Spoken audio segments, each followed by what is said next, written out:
This message comes from Mint Mobile. If you're tired of spending hundreds on big wireless bills, bogus fees, and free perks, Mint Mobile is for you. Shop plans at mintmobile.com/switch. Taxes and fees extra. See Mint Mobile for details. This is Planet Money from NPR. One spring morning, a couple of years ago, Karen McDonough was having her tea at her dining room table. She lives in a cute little 2-bedroom place in Quincy, Massachusetts. She looks out her window to the neighborhood beyond, and she sees something unusual. There were like 20 cars, and they all came at the same time, and they parked like in front of my house, across the street, up the street, and down the street. I just had this feeling like something really bad had happened. She was right. Something bad was definitely happening to her. And then I saw people get out, and then they were like coming to my lawn. And I'm like, why is everybody at my house? Karen puts on her shoes, goes out to the driveway. At this point, a group of men are milling around the lawn, casually dressed, except for one guy who seems to be in charge. There was somebody, I think he might have had a uniform on or something, and he had a piece of paper. And I said, what's happening? And he goes, we're selling your house. And I'm like, what are you talking about? He goes, don't pretend that you don't know what I'm talking about. And I go, I actually don't know what you're talking about. And he's like, well, we sent you information, and it was like a foreclosure sale on my home. This made no sense. Karen had been in the house for 17 years. She's a registered nurse, makes a good living, raised 2 kids here, and she was current on her mortgage. Sure, there were a few bumps along the way. A long time ago, during the Great Financial Crisis, she had asked for a modification of her mortgage. That was perfectly normal back then. It lowered her payments. But now these men on the lawn were telling her, this is a foreclosure. You are going to lose this house. Karen is thinking, this has to be some kind of scam, right? I mean, maybe they're trying to rattle me. She doesn't know what to do, so she gets in her car. I almost didn't feel safe. Like, I didn't know what they were doing. And I said to the people, I said, I'm backing up. I said, get out of my way. And I just left. For months, Karen had been getting mysterious phone calls from strangers demanding money, men insisting that they had dug up some long-lost debt she owed. It seemed so sketchy, like some sort of con game, but the men on her lawn seemed pretty real. She eventually finds herself at a beach outside Boston. And was it just like you drove to the beach and like look out at the water and you're like, what the hell is going on? Yeah, I was like shaken. Just like really overwhelmed. I was crying. Just didn't make any sense. I'm a mother and I'm a nurse and I'm being evicted from my house that I've been making monthly payments on and that I'm current with. By the time she made it back to her house, it was all over. The strangers on her lawn had sold the house out from under her. Hello and welcome to Planet Money. I'm Robert Smith. And I'm Chris Arnold. We've been looking into Karen's case for months now, and what we found was much scarier than some scam. Karen was right. She'd been paying her mortgage every month for years. This whole drama was about old debt. Debt that hadn't been heard from in more than a decade. Debt that everyone had told her was gone and forgotten. Our investigation revealed that thousands of other people are getting the same calls and facing the exact same sort of nightmare as Karen. People who took out loans about 20 years ago. Many say they were told the loans had been forgiven, but now the debt collectors come calling anyway. They are known as zombie mortgages. Zombies, because they can stay buried for years and then reach out and grab you. And take everything. Today on the show, why are all of these old debts coming back to life right now? Is it legal? And is there any way to stop the zombies? Support for this podcast and for Planet Money Summer School comes from Capital One. With no fees or minimums on checking accounts, it's no wonder the Capital One bank guy is passionate about banking with Capital One. If he were here, he wouldn't just tell you about no fees or minimums. He'd also talk about how Capital One cafes are open 7 days a week to handle your banking needs. It's pretty much all he talks about, in a good way. What's in your wallet? Terms apply. See CapitalOne.com/bank. Capital One N.A., member FDIC. This message comes from Schwab. With the new Schwab Teen Investor Account, teens can gain hands-on investing experience. It's co-owned by you and your teen, so you can monitor the account while your teen learns how to invest and manage money. Learn more at schwab.com. Karen remembers the first time she saw her future home, the little yellow cottagey house in Quincy, Massachusetts. It was 2005. She had just gotten divorced and was living in a small apartment nearby with her 2 sons. I saw this house. I really liked it. I thought the size was kind of charming. It had a little yard. I thought it would be perfect because it was just the 3 of us. Back then, a lot of people wanted to buy houses. The housing bubble was filling with steam. I had a friend and she was a realtor, and at the time she was telling me that you could buy a home right now, that it was a good time to buy a home. And here's how most people do it. To purchase a house, you put down 10%, sometimes it's 20%, in cash as a down payment. And then you borrow the rest of the money as a mortgage. Karen had a well-paying job as a nurse at Massachusetts General Hospital. Modest savings, but the house was $365,000, and she didn't have tens of thousands of dollars for a down payment. But during the housing bubble, Wall Street and banks wanted more people to buy houses, so they came up with all kinds of ways to do that. And one was a system to get rid of the down payment. Instead of giving you just one mortgage, they would give you 2 mortgages, 2 loans. And that second mortgage would basically cover the down payment. They used to say, no down payment, no problem. Just take a second mortgage. And it was called the second because if something happened to the homeowner and they had to foreclose on the house, the big mortgage, the first mortgage, would be first in line to get their money back. The second mortgage would be second in line. It takes longer to explain all this than it took for Karen McDonough to actually get one. Oh, it was the easiest thing I've ever applied for. I just filled out paperwork and submitted it, and it was approved. It was $292,000 for the first mortgage and $73,000 for the second. The 2-bedroom cottage is hers, and she makes one of the great parental sacrifices for her sons. I gave them the master room.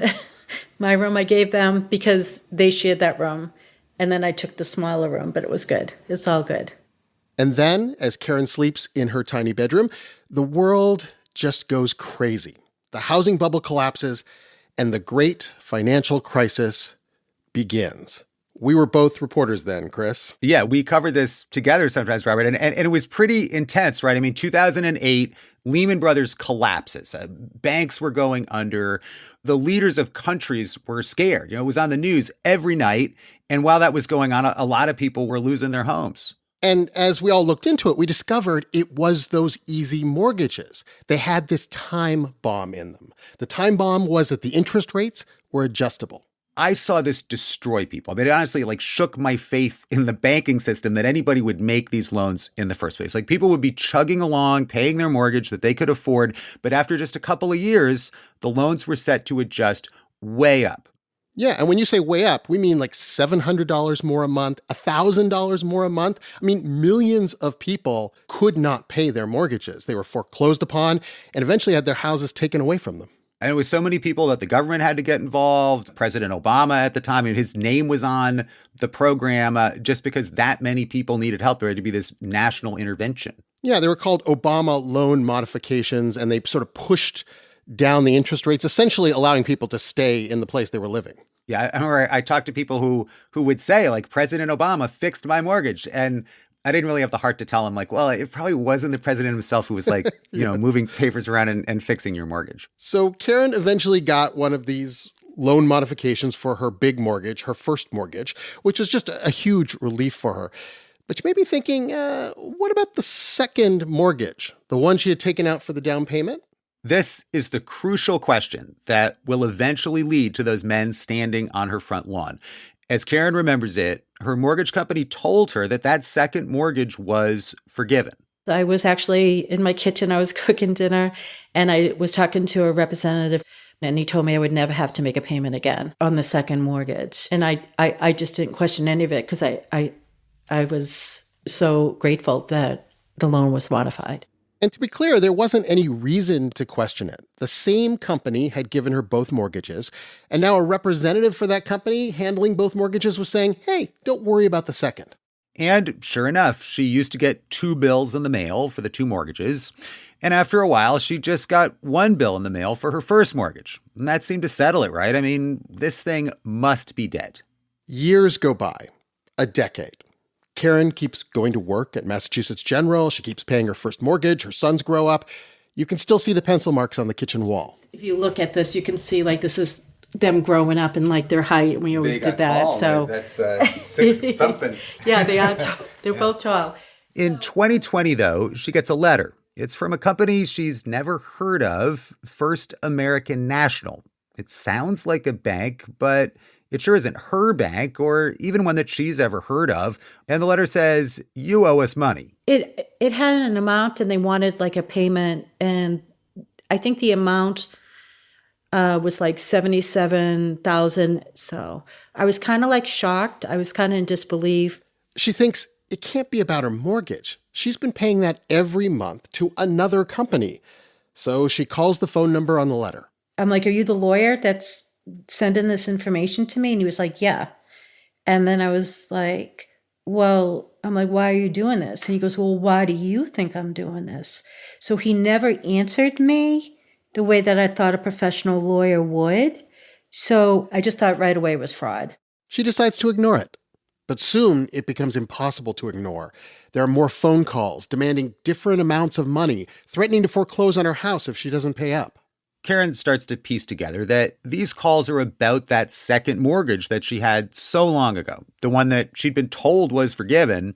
So she calls up her first mortgage company. I was crying on the phone with them, like having a nervous breakdown. And she says they told her, you know what, this is probably fraud. And they kept saying, like, we're going to help you. You can't lose your home through this. You can't lose your home through this. That seemed logical. If someone official says that a loan is forgiven, then it must be forgiven, right? If no one sends you a statement for a decade, they can't just call you up out of the blue and demand money, can they? We called lawyers and advocates all over the country, government officials. They'd heard of stories like Karen's, anecdotal stories about people losing their homes or being forced to sell them to pay the debt collectors, but nobody seemed to know the scale of the problem. In fact, one top federal official told us, if you find out, let us know. Yeah, so we kept digging, filed Freedom of Information requests. In just one state, the state of Maryland, we found at least 500 people facing foreclosure from what appear to be long, dormant, zombie second mortgages, just like Karen's. And when we looked across several states, we found at least 10,000 people who have old second mortgages from the housing bubble where now a company is taking the very first step toward foreclosure. Our investigation also uncovered databases with the names of the companies that own these mortgages and that are trying to foreclose on people. There was First American National, the people who Karen had said were calling her and answering her questions with more questions. And companies with more cryptic names like BCMB1 Trust, First Key LLC, and ARC Private Equity. We tried to reach out to these companies, but a lot of them are LLCs registered in Delaware, which makes it extremely difficult to figure out who exactly owns them. But ARC Private Equity popped up on LinkedIn. The co-founder, a guy named David Gordon, was wishing everybody a happy new year and asking if they happen to have any old mortgages that they wanted to sell. Which, as everyone knows, is the traditional Wall Street way to celebrate the new year. So we called David up to have him explain, why is this happening now? Why is all this old zombie debt coming back to life? He was happy to talk to us. Hey, how's it going? Good. How are you, Chris and Robert? Excellent. Which one's which? We do get that a lot. David is part of a whole ecosystem of people that buy and sell mortgages. And generally speaking, having a lot of investors pouring money into home loans makes them cheaper and easier to get. David occupies a particular niche in all this. He's buying up bad debt. Now, David doesn't own Karen's old mortgage. But he's bought a lot of old mortgages just like hers, sent letters asking for money, and sometimes threatened foreclosure. Not him personally, of course. He uses a debt collection firm. I'm not looking to take anybody's home. I want to make that clear. But, an investor deserves to make their money back, and there is real money at stake. The zombie mortgage problem was created during the run-up to the financial crisis of 2008. David was there watching it firsthand. He was at Morgan Stanley buying and selling mortgages like Karen's, putting them into bundles, and then selling them off as mortgage bonds. And then people started to default on their mortgages, and Morgan Stanley was on the brink of going under. He expected to be laid off any day. We were playing literally putt-putt golf on a trading desk for about 6 weeks. We all knew it was going to happen. It was a matter of when. The mortgage industry was wrecked. Many of the loans they made close to worthless. We went from being rock stars to all of a sudden being frozen on the desk. Wall Street loves you one day, hates you the next day. And fires you the day after that. David was suddenly unemployed, but he noticed something. All those mortgages he had helped package up into securities and sell for Morgan Stanley, they were on fire sale. The bank was a sinking ship, and they were throwing bundles of dodgy mortgages overboard. Mortgage bonds, good ones in with the bad. I'm looking at some of these bonds that were traded that we helped create, and that's when I had the aha moment. There's a great opportunity to have a good business. The business is to buy these bundles of mortgages for sometimes pennies on the dollar. Sure, some of them were worthless. The people who borrowed the money would never pay it back. But other mortgages might be worth something if you're willing to wait.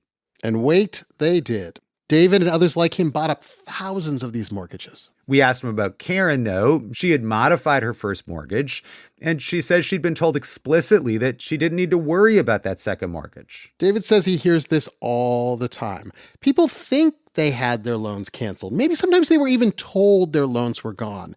But in many cases, he says, they still exist. It's not like they went away.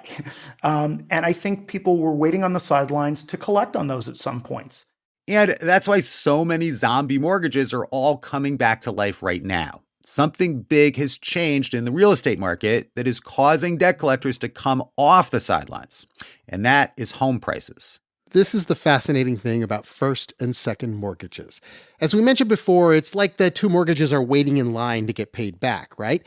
If a house is sold or foreclosed upon, the first mortgage takes all the money, and anything left over goes to the second. So when home prices tanked and the housing market crashed back in 2008, the second mortgages seemed worthless. If you foreclosed and sold the house, you wouldn't even get enough money to cover mortgage number one, so there's nothing left for mortgage number two.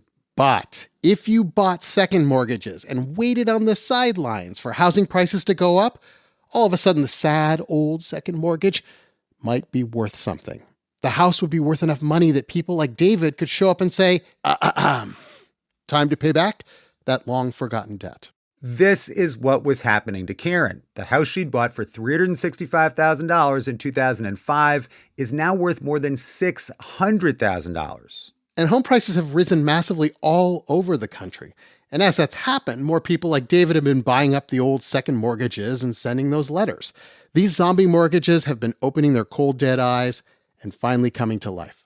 Now, David tells us he's reasonable. He follows the rules. He'll negotiate with the homeowners, even lower the amount that he says they owe just a bit sometimes. And we're trying to work with our borrowers. 9 times out of 10, we're working with our borrowers.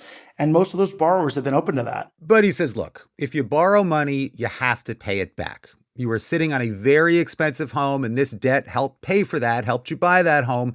And if somebody doesn't pay or doesn't respond, he does foreclose on houses. Nothing is free in this world. And if you signed up for a loan, you know what you signed up for. It blows it just, it is what it is. It is what it is. You know what you signed up for, sure. But in Karen's case, she believed that what she had signed up for had changed, that the second mortgage was forgiven.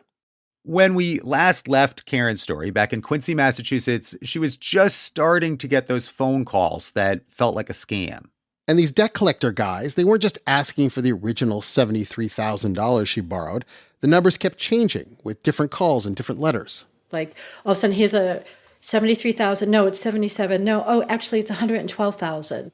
One document says they were trying to collect 2.5 times what she had originally borrowed, $184,000. She calls her first mortgage company again. It's called PHH. These are the people she pays every month. The ones she says told her it was probably a scam and to ignore the letters. They told me not to talk to them. PHH told me not to talk to them anymore. Don't give them any information. Hang up on them. Don't talk to them. So then I stopped talking to them. This would turn out to be exactly the wrong thing to do. We reached out to PHH, and they said they have not been able to find any record of giving Karen this advice, or even that they told Karen that her loan was forgiven in the first place. In 2021, that mysterious company, First American National, started foreclosure action on Karen's home.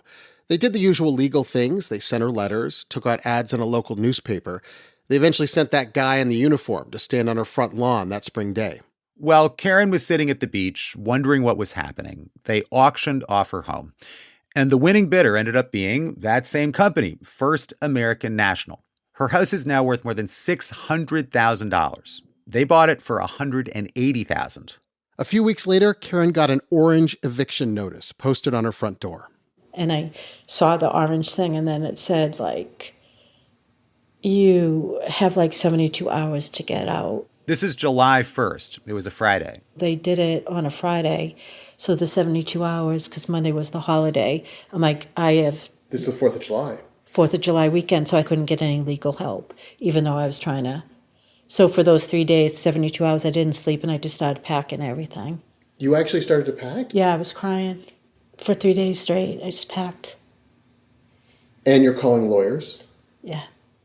Most of the lawyers say, look, it's too late. I mean, lady, your house is sold. There's nothing we can do. But she does find one group of legal aid lawyers, a team that agrees to take a look at her case. They tell her, look, whatever you do, don't leave that house. Stop packing. Don't move out. We're going to fight this. After the break.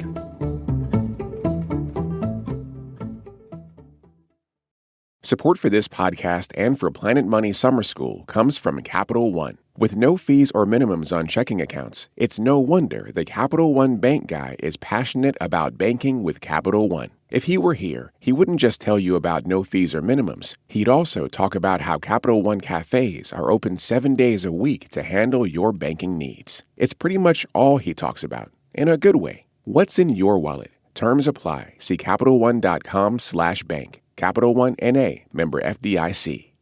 This message comes from Schwab. With the new Schwab Teen Investor Account, teens can gain hands-on investing experience. It's co-owned by you and your teen, so you can monitor the account while your teen learns how to invest and manage money. Learn more at schwab.com. Support for this podcast and the following message come from Vanguard. Every day, shareholders meet to discuss important matters about the companies you invest in. Now you can make your voice heard too. Vanguard Investor Choice makes it easy to set your proxy voting preference for your eligible Vanguard index funds. Visit Vanguard.com/investor choice to learn more. Vanguard investors own shares of their index funds, and those funds own shares of the companies they invest in. Vanguard Marketing Corporation, distributor. I've seen a lot of zombie movies. I'm kind of an expert. And the whole thing about zombies is that once they come back to life, they are relentless. You can cower in your home, but they just keep coming. And there are thousands of them. And that's pretty much what's been happening with zombie mortgages. It's not just Karen. There are thousands of people waking up and finding that their whole life is threatened. And just like with zombies, hiding in your house and hoping it will be okay does not work. You have to fight back. There are lawyers and there are people out there who are willing to help you because it is not right. You should not lose your home. Christy Kelly has a consumer law firm in Fairfax, Virginia. She's not Karen's lawyer, but she's represented a lot of people who are in basically the same situation. Christy started out doing legal aid work during the housing crash 15 years ago. And like most of us, she thought this whole housing bubble debacle was over and done with. Ancient history.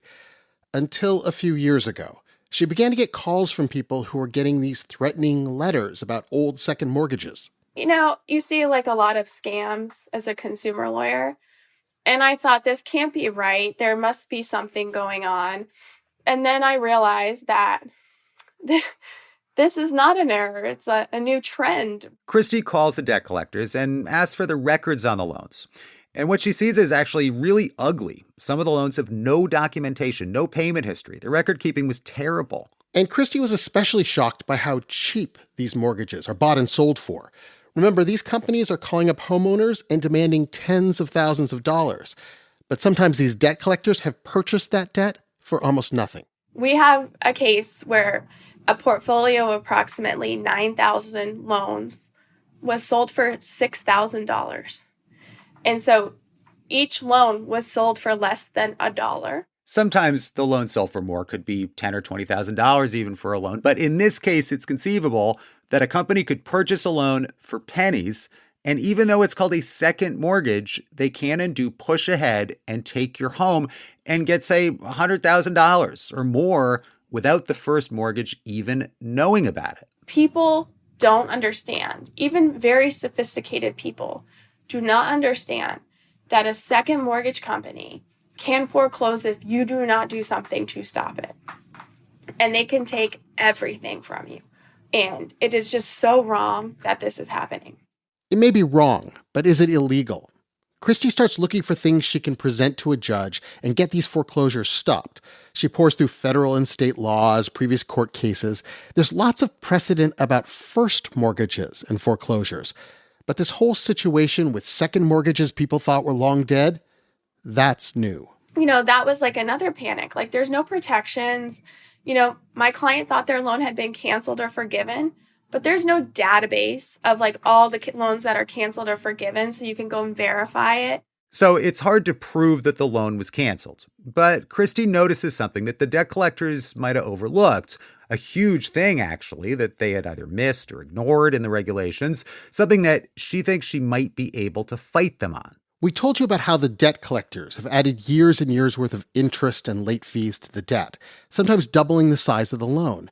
Federal regulations say you can do that, but here's the catch. You have to send monthly statements, like the ones you get for credit cards and student debt. Regulation Z, which is part of the Truth in Lending Act, it requires monthly statements be sent if there is interest assessed on a mortgage. Did you say Regulation Z? Yes. Z like zombie? Yes. Exactly like zombie. I love it. Fighting zombies with zombies. Regulation Z. Christy now had her legal crossbow to take on the zombie mortgages. In court, she can now ask these debt collectors, one more thing. Before you foreclose on this home and take away everything from this person, show me the 10 years worth of statements, please. I want to see every month, every statement with every missed payment, every dime of interest. But she says a lot of the time, that just never happened. The homeowners hadn't been getting any statements for years, and then the companies would pile on a massive amount of interest and late fees retroactively. In some ways, the greed of these second mortgage holders has given people leverage in their cases because it's just not good enough to collect the value of the note, and they want to go and get every last dollar and take every dime of equity. They then open themselves up to serious legal consequences and provide consumers the leverage they need to stay in their homes. As a lawyer, Christy can say, gotcha. You violated Regulation Z on sending statements, so your claim against my client is completely bogus. This is just one strategy, but Christy has used it to help homeowners in dozens of cases. She just resolved a class action case where she was able to get the names of nearly 300 homeowners from one company and help them all. Still, she's just one lawyer, basically in a lifeboat, trying to pull in all the people she can to rescue them, but knowing that there must be thousands more out there who need help. Among them, Karen McDonough, back in Quincy, Massachusetts. Hey, Karen. Oh, yeah. Good to see you again. You too. Despite everything that has happened, Karen is still in her little yellow house. We sat down with her in her living room, and she explained what had happened over the last few years. She got a team of lawyers, she stopped packing her boxes, and did not move out. The eviction proceedings are on hold while they argue the case in court. First American National legally owns the place, but Karen's still paying her mortgage every month. So she's living in this kind of limbo. I feel like what happened was a terrible thing. But I'm still really hopeful that I'm going to stay in my home. I'm really hopeful I'm going to win this case. We'll have to wait and see. At one point, these zombie seconds were real loans. And in some cases, the debt collectors have a legitimate claim to collect or foreclose on people's homes. In other cases, they don't. They haven't followed a bunch of rules. Where all that stands with Karen's case is still playing out. Karen's lawyers have now been piecing together what happened to that second mortgage over the past 12 years. And it's kind of amazing, really. She spent 10 minutes signing a mortgage, and then it took on a life of its own that she never knew about. Karen has filed a lawsuit that lays out the story we just heard, that she was allegedly told the second mortgage was forgiven, that she didn't get statements, and that she was told the debt collection was probably fraud. Her lawyers are arguing that the mortgage should have been resolved a decade ago. Instead, when her lawyers tracked her second mortgage, they found that it got passed from company to company, and it eventually was sold in a huge batch of about 600 other mortgages in 2020 to an LLC apparently connected to First American National, which her lawsuit alleges used unfair and deceptive practices to foreclose on her house. And who exactly is this First American National? Despite a name that sounds like a bank, it is no bank. Far from it. It appears to be a small outfit run by a guy named Ira Bailey out of New Jersey. He didn't agree to an interview with us, but he said in an email he's been doing this for 21 years. And in a court document, the company disputed Karen's description of their interactions, denied any allegations of wrongdoing. And check this out. Once Karen's lawyers looked into First American National, they found something else. A state banking regulator had sanctioned the company for operating as an unlicensed debt collector. First American didn't admit wrongdoing, but it was fined by the state and ordered to stop. Karen's lawyers alleged that it then foreclosed on Karen's house anyway, in violation of that agreement. I'm not really clear why these people were able to foreclose when they weren't even supposed to be practicing in the state because of their history of what they've been doing. Buying a home is the biggest financial decision that most people ever make. Hundreds of thousands of dollars in a loan backed by the place that we live and sleep every night.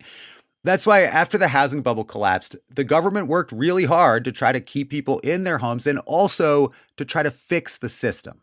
New laws were passed, mortgages were modified, and everyone moved on. But now we're seeing that there's one more thing that hasn't been fixed. And that's that people like Karen, the survivors of that financial crisis who managed to keep their homes 15 years ago, those same people's homes are now being threatened all over again. Thousands of them. And what can you do as a homeowner like Karen, other than fight it in court, beg your public officials to do something, and just try to keep your life together? I noticed when I came in, your yard is clean, you have a basket of lovely purple Pansies. Flowers. Pansies, is that there? Yeah. But you don't technically own this house anymore. It's still my house. It's on principle. I'm still making payments. Yeah, I don't, but... You're still cleaning the yard. You're still mowing the lawn. Yeah, it's still my home.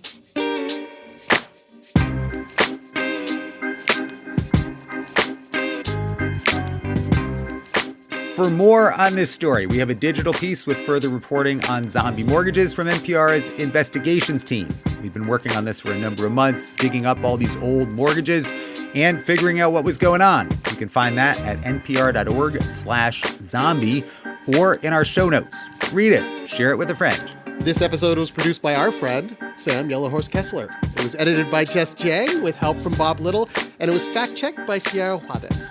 Engineering by Robert Rodriguez with an assist from Patrick Murray. Alex Goldmark is our executive producer.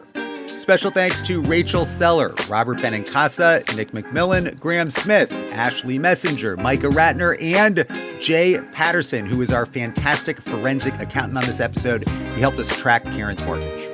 I'm Chris Arms. And I'm Robert Smith. This is NPR. Thanks for listening.